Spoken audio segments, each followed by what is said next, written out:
బంగాళాఖాతంలో తీవ్ర తుఫానుగా ఏర్పడి ఏపీని గజగజలాడించిన ముంత ఎట్టకేలకు నిన్న అర్ధరాత్రి తీరం దాటింది. మచిలీపట్నం కళింగపట్నం మధ్య కాకినాడకు దక్షిణంగా నర్సాపురానికి దగ్గరలో తీరం దాటినట్లు ఐఎండీ ప్రకటించింది. రాత్రి 11:30 నుంచి 12:30 మధ్యలో మొంత తీరం దాటే ప్రక్రియ పూర్తయినట్లుగా వాతావరణ శాఖ తెలియజేసింది. తీరం దాటినప్పటికీ భూభాగంపై తీవ్ర తుఫానుగానే కొనసాగబోతుంది. తీరం దాటే సమయంలో గంటకు 12 కిలోమీటర్ల వేగంతో తుఫాను కదిలింది. ఇక మొంత ఉత్తర వాయువ్యంగా తెలంగాణ మీదుగా ప్రయాణించి ఇవాళ మధ్యాహ్నం ఛత్తీస్గఢ్ వద్ద మరింత బలహీనపడబోతుంది. తుఫాను ప్రభావంతో గాలులు ఇంకా వీస్తున్నాయి.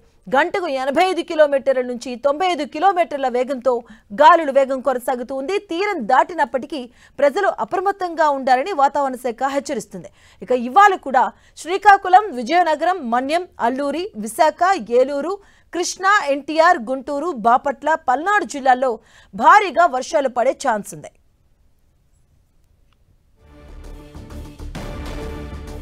ఇదే అంశానికి సంబంధించిన పూర్తి డీటెయిల్స్ మా కరెస్పాండెంట్ సతీష్ మరిన్ని వివరాలు అందిస్తారు. సతీష్.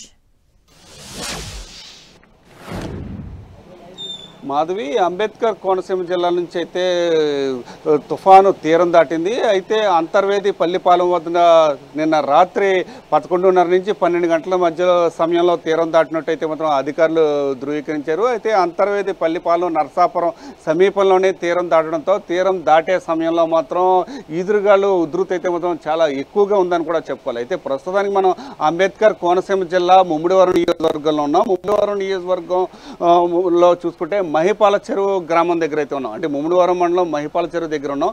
ఇక్కడ నుంచి కాట్రానికోన మండలానికి వెళ్ళడానికి ఇది ప్రధాన రహదారి కింద చెప్పుకోవచ్చు. ఈ ప్రధాన రహదారి అంటే నిన్న కూడా ఈ రహదారి మొత్తం పూర్తిగా కూడా స్తంభించిపోయే పరిస్థితి అయితే మాత్రం ఉంది. అయితే అసలు నిన్న అర్ధరాత్రి సమయంలో ఎలాంటి పరిస్థితి ఉంది, ఇక్కడ ఏ విధమైన ఈదురుగాలు వేసాయనే అంశం తెలుసుకునేందుకు స్థానికులు కొంతమంది మనతో పాటు ఉన్నారు. చెప్పండి, అంటే నిన్న ఏ సమయంలో ఈదురుగాలు వచ్చాయి, ఎలాంటి పరిస్థితి ఉంది? అసలు ఈదురుగాలు 1 గంటకి బాగా ఎక్కువ అండి. 1 గంటకి బాగా ఎక్కువ అండి.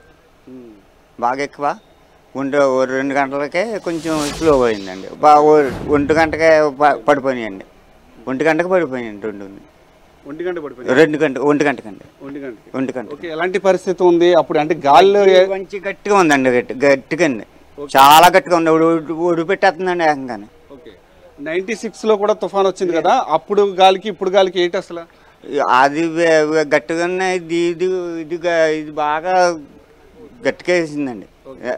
అదేవిధంగా మరికొంతమంది స్థానికులు అయితే ఉన్నారు. చెప్పండి, ఎటువంటి పరిస్థితి ఉంది అసలు? అంటే తుఫాను తీరం దాటిన తర్వాత ఎలాంటి గాలి వేసినాయి, ఎలా ఉంది, ఎలాంటి? మాదైతే మహిపాల చెరువు అండి, ముమ్మిడివరం మండలం. మాది ముమ్మిడివరం నియోజకవర్గంలో ఈ యొక్క ప్రచండమైన భీకరమైన గాలులతో ఈ 2 రోజులు కూడా ప్రభుత్వం అంతా కూడా యంత్రాంగం చాలా అప్రమత్తం చేసింది.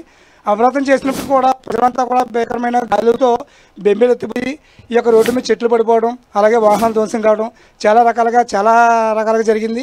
అదే మన కాకినాడ నియోజకవర్గంలో తీరం దాటదని చెప్పారు. ఆ దిశ మార్చుకుని అంతర్వేది పేరుపాలెం వరకు కూడా వెళ్ళి ఈ యొక్క తుఫాన్ అయితే దాటింది. ఆ తుఫాన్ దాటికి ఇంకా కూడా ఇవాళ సాయంత్రం వరకు కూడా ఈ రకాలుగా గాలులు వేస్తాయని చెప్పి మన ప్రభుత్వ యంత్రాంగం కూడా అప్రమత్తం చేసి ప్రతి ఒక్కరు కూడా చెప్తుంది. అలాగే మీడియా, అలాగే ప్రతి ఒక్కరు కూడా అంతమంది చేశారు.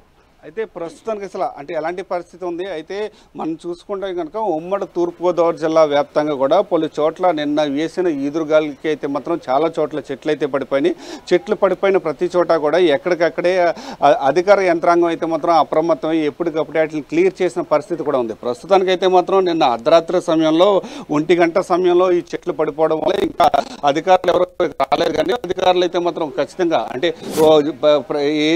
ఎటువంటి భారీ వృక్షాలు పడిపోయినప్పటికీ కూడా వాటిని గంటల సమయంలోనే కొద్దిపాటి సమయంలోనే వాటిని క్లియర్ చేసే ప్రయత్నాలు అయితే మాత్రం చేస్తున్నారు. ఎక్కడికక్కడే క్రేన్లు, రంపపు మిషన్లతో సహాయంతో అయితే పూర్తి స్థాయిలో అవన్నీ కూడా క్లియర్ చేసే ప్రయత్నాలు అయితే మాత్రం చేస్తున్నారు. దీనికి సంబంధించి ఇప్పుడు ప్రస్తుతం మనం చూసుకుంటే కనుక ఉమ్మడి తూర్పుగోదావరి జిల్లా వ్యాప్తంగా కూడా ప్రశాంతమైన వాతావరణం అయితే మాత్రం కొనసాగుతుంది. అక్కడక్కడ చెదురుముదురు చినుకులు పడుతున్నప్పటికీ కూడా ప్రస్తుతానికి అయితే మాత్రం తుఫాను వెళ్ళిపోయిన దాంట్లో ఆ ఎఫెక్ట్తో ఎఫెక్ట్ తర్వాత అయితే మాత్రం కొంత ప్రశాంతమైన వాతావరణమే ఉండడంతో అధికారులు ప్రజాప్రతినిధులు కూడా ఊపిరి పీల్చుకున్న పరిస్థితి కూడా తూర్పుగోదావరి జిల్లాలో కొనసాగుతుందని చెప్పాలి మాధవి.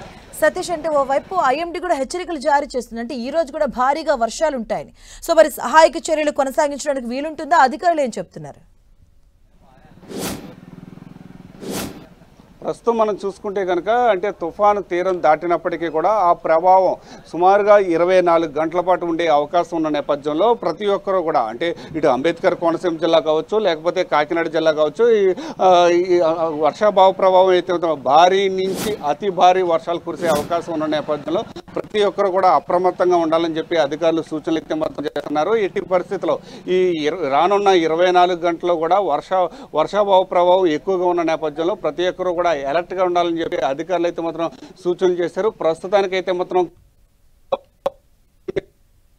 కూడా పడుతుంది. దాంతో పాటు కోస్టల్ ఏరియా అంటే ఇటు తొండంగి దగ్గర నుంచి చూసుకుని రాజోలు వరకు చూసుకుంటే కనుక సుమారుగా 13 మండలాలు అయితే మాత్రం కోస్టల్ ఏరియాలు అయితే మాత్రం ఉన్నాయి. ఈ 13 మండలాలకు సంబంధించి 140 కిలోమీటర్ల మేర సముద్ర తీర ప్రాంతం అయితే మాత్రం ఉన్నది. ఈ సముద్ర తీర ప్రాంతం అంతా కూడా ఇప్పటికీ కూడా అంటే ఈదురుగాలతో కూడిన వర్షాభావ ప్రభావం అయితే మాత్రం ఉన్న నేపథ్యంలో లోతట్టు ప్రాంత ప్రజలందరూ కూడా సురక్షితంగా ఉండాలని చెప్పి అధికారులు సూచనలు కూడా చేస్తున్నారు. ఏదేమైనప్పటికీ కూడా రానున్న 24 గంటల్లో పరిస్థితిని ఎప్పటికప్పుడు అప్రమత్తం చేస్తున్న పరిస్థితి కూడా ఉంది. దాంతో పాటు ఇప్పుడు జలాశయాల పరిస్థితిని ఎప్పటికప్పుడు మానిటరింగ్ కూడా చేస్తున్నారు. అంటే జలాశయాలు నిండిపోతే కనుక వరద ముప్పు ప్రమాదం ఉన్న నేపథ్యంలో వాటిని కూడా అధికారులు ఎప్పటికప్పుడు మానిటరింగ్ చేస్తున్న పరిస్థితి కూడా ఇక్కడ కొనసాగుతుందని కూడా మనం చెప్పుకోవచ్చు Madhavi. Right, thank you Satish.